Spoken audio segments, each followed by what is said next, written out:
Bismillah wa salatu wassalamu ala rasulillah wa ala alihi wa sahbihi wa man wala.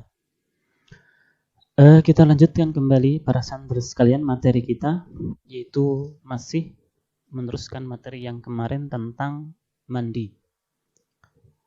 Bab al-ghusl, yaitu mandi. Poin yang kedua. Masih ayat yang berkaitan dengan mandi, yaitu Quran surat Al-Maidah ayat yang ke-6. Wa in kuntum junuban fattahharu, dan jikalau kalian junub maka bersucilah. Maka ayat tersebut adalah banyak sekali mengandung faedah, banyak sekali mengandung hukum. Nah, maka di sini beliau Syekh As-Sa'di rahimahullahu taala berkata, hadhihi ayatun 'azimatun, ini adalah ayat yang mulia, ayat yang agung, qad istamalat ala ahkamin katsiratin, yang mencakup di dalamnya hukum-hukum yang banyak. Jadi banyak mengandung hukum-hukumnya. Nadhkuru minha, yang bisa kita sebutkan di antaranya adalah annahu yandariju al-hadasul asgharu fil hadasil akbari. Bahwasanya hadas kecil itu masuk ke dalam hadas yang besar. Artinya di sini adalah ketika seseorang itu hadas kecil dan hadas besar, maka apa di sini? Wa yakfi man huma alaihi an yanwiya. Maka orang yang hadas kecil dan hadas besar tersebut cukup untuk berniat. Berniat untuk apa? Berniat untuk mandi. Summa yu'ammimu badanahu, kemudian meratakan air, mengguyur air ke seluruh badannya, ke seluruh tubuhnya. Li'anna Allah lam yadhkur illa tatahhura, karena Allah Subhanahu wa taala tidak menyebutkan kecuali hanya bersuci saja. Walam yadhkur annahu yu'idul wudu'a, dan Allah Subhanahu wa taala tidak menyebut bahwasanya orang tersebut harus mengulang wudu. Dalam arti di sini ya, ketika seorang itu hadas besar dan hadas kecil, maka cukup baginya mandi tanpa harus mengulangi wudunya. Wa annal junub, bahwasanya orang yang junub yasduqu ala man anzala al-mani yaqdatan au manaman. Bahwasanya orang yang junub itu adalah untuk orang yang keluar air mani, baik itu dalam keadaan terjaga, tidak tidur, au manaman, atau dalam keadaan tidur, au jama'a walau lam yanzil, atau seseorang itu berhubungan suami istri walaupun dia tidak keluar air mani, maka itu dikatakan junub. Jadi ketika berhubungan suami istri tetapi tidak sampai keluar air mani, maka tetap dihukumi junub, maka wajib baginya untuk mandi. Ya, terlebih lagi ya kemudian ya ketika orang yang berhubungan suami istri itu kemudian juga sampai keluar air mani, ya maka juga dihukumi junub. Kemudian wa anna man dzakara annahu ihtalama, dan bahwasanya seseorang yang teringat bahwasanya dia itu ikhtilam, mimpi basah, walam yajid balalan, akan tetapi dia tidak menemukan basah di pakaiannya, di celananya, fa innahu la ghusla alaihi, maka orang tersebut tidak wajib untuk mandi. Kenapa demikian? Li'annahu lam tatahaqqaq minhu al-jinabah, karena orang tersebut belum terrealisasi di dalam dirinya makna junub. Akan tetapi kalau orang tersebut bangun kemudian dia mendapatkan basah di celananya, ya maka orang tersebut dikatakan junub. Atau mungkin dia melihat ada bekas yaitu air mani di dalam celananya, maka dia bisa dikatakan orang yang junub.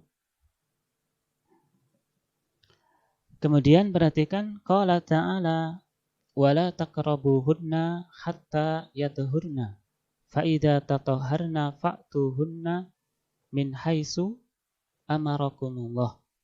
Yaitu ayatnya salah ketik ya. Fa'tuhunna harusnya ha bukan nun. Qala As-Sa'di berkata Imam As-Sa'di rahimahullah ta'ala, hatta yatuhurna, sampai mereka suci. Apa artinya? Apa maknanya? Yaitu yanqati'u damuhuna, yaitu telah berhenti darahnya. Jadi darah haidnya sudah berhenti. Fa'idan qata'a ad-dam, maka apabila sudah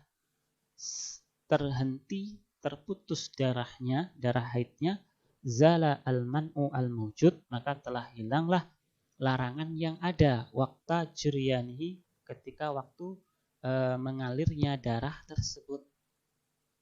Alladzi kana li hillihi syaratan, yang mana untuk halal atau bolehnya dua syarat.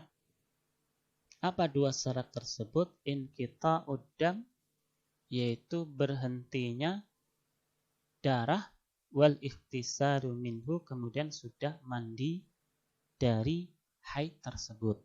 Artinya di sini adalah seseorang yang haid, maka suami boleh mendatanginya, menggaulinya adalah ketika istri yang haid tersebut sudah selesai, sudah terputus, sudah berhenti darah haidnya, kemudian juga sudah mandi. Maka perhatikan falamma in qata'a ad-dam, maka ketika selesai ataupun berhenti darahnya, darah haidnya, zala as-sartu al-awwal, telah hilanglah syarat yang pertama, wa baqiya as-tsani, kemudian masih tersisa syarat yang kedua. Falihada qala, maka Allah Subhanahu wa taala berfirman, fa idza tatahharna, dan apabila mereka telah bersuci, maksudnya adalah ikhtasalna, sudah mandi, fa'tuhunna min haitsu amarakumullah, maka sucikan, maka datangi mereka dari sesuatu yang Allah perintahkan. Yaitu ayatnya salah ketik lagi ya. Nunnya itu harusnya adalah ha, fa'tuhunna. Nah, jadi datangi mereka min haitsu amarakumullah, dari sisi yang Allah perintahkan. Yaitu apa? Fil kubul, yaitu di lubang depan, la fidubur, bukan di lubang belakang. Li'annahu mahalul hars, karena lubang depan, kemaluan, itu adalah tempat tumbuh. Artinya di sini adalah tempat untuk melahirkan. Maka di sini perhatikan wafihi, maka di dalamnya dalilun ala wujubil ikhtisalil haid, dalil wajibnya mandi orang yang haid. Jadi orang yang sudah selesai haid maka wajib untuk mandi. Wa anna in kita adam syaratun li sihhatihi, bahwasanya terputusnya atau berhentinya darah itu adalah syarat sahnya mandi. Ya, itu bab tentang mandi. Kemudian kita lanjutkan sedikit tentang bab tayamum. Apakah itu tayamum? Lughatan, secara bahasa artinya adalah al-qasdu, yaitu menyengaja. Wasyara'an, adapun secara syariat, huwa mashul wajhi, yaitu mengusap wajah, wal yadaini, dan kedua tangan, bis-sa'idit thayyibi, dengan debu yang suci, ala wajhin makhsusin, dengan cara yang khusus, ta'abbudan lillahi ta'ala, untuk beribadah kepada Allah Subhanahu wa ta'ala. Itu tuh pengertian daripada tayamum secara syariat, yaitu mengusap wajah, kedua tangan dengan debu yang suci untuk beribadah kepada Allah Subhanahu wa ta'ala. Dan tayamum ini adalah masru', yaitu disyariatkan, diperintahkan.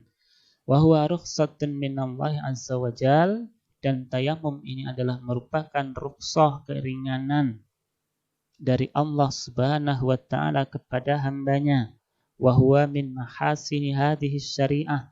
Kemudian juga tayamum ini adalah merupakan kebaikan dari syariat agama Islam ini. Wa min khasaisi hadhil ummah, dan juga tayamum ini adalah merupakan kekhususan umat Islam ini. Jadi umat-umat yang terdahulu mereka tidak boleh bersuci dengan menggunakan debu, tetapi umat Islam diperbolehkan bersuci dengan debu, dan ini adalah merupakan kekhususan dari umat Islam ini. Adapun ayat yang menjelaskan tentang tayamum ini adalah Quran surat An-Nisa ayat 43, aula mastumun nisaa falam tajidu ma'an fatayammamu sa'idan thayyiba famsahu biwujuhikum wa aydikum innallaha kana afuwan ghafura.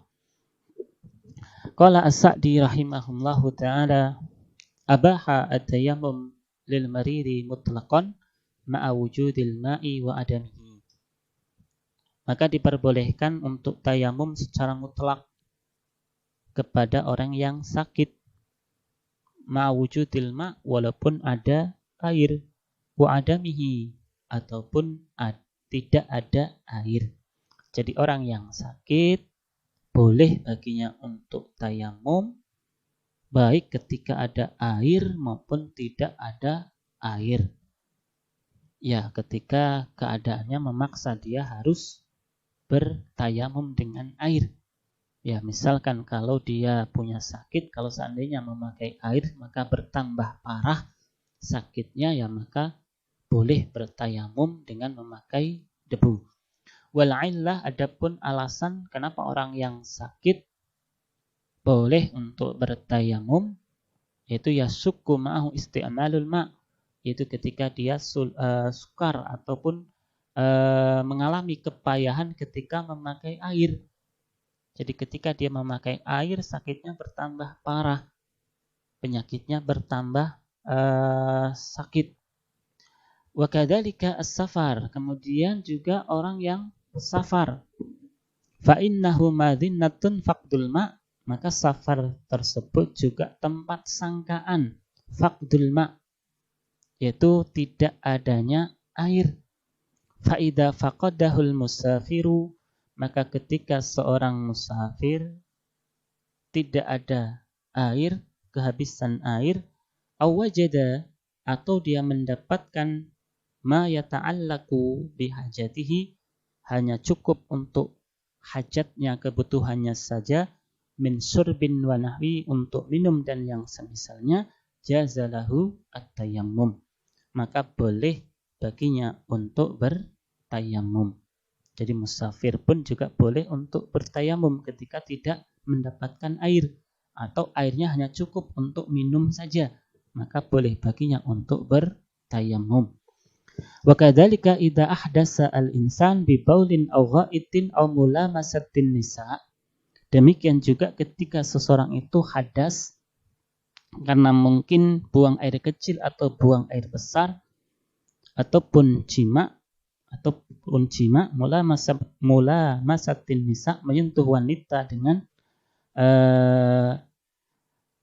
syahwat, fa innahu yubahu lahu at-tayammum, maka boleh baginya untuk bertayamum. Kapan? Idza lam yajidil ma', ketika dia tidak mendapatkan air. Hadaran wa safaran, ketika dia mukim atau ketika dia dalam keadaan safar. Kama yadullu ala dzalika umumul ayah, ya sebagaimana ditunjukkan berdasarkan keumuman ayat tersebut. Ya, mungkin ini saja yang bisa kita sampaikan pada pertemuan kali ini. Kita lanjutkan bab tayamum ini di pertemuan yang selanjutnya. Wa akhiru da'wana alhamdulillah. Assalamualaikum warahmatullahi wabarakatuh.